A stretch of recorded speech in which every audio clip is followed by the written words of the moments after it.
กำบะเก่าเฮาฮักษา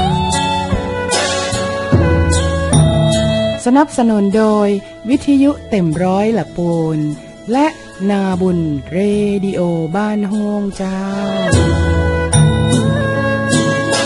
จักกิ่วก็ฮื้อกิ่วคองูจักอูก็ฮื้ออูคอจ้าง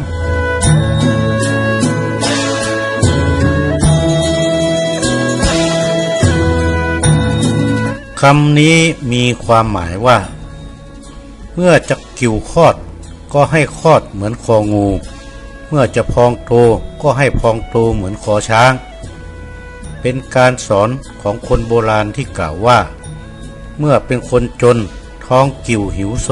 ก็ต้องมีศักดิ์ศรีเหมือนงูที่มีพิษทำให้ดูน่าเกรงขาม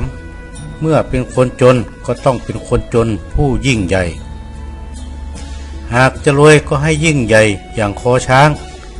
ทำตนให้หน้าภูมิฐานมีศีลธรรมจรรยาให้คนนับหน้าถือตายิ่งใหญ่ให้สมกับเป็นคนรวยที่แท้จริง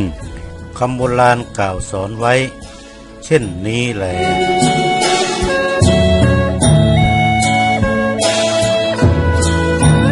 จักกิ่วก็ฮื้อกิ่วคองูจักอูก็ฮื้ออูคอจ้าง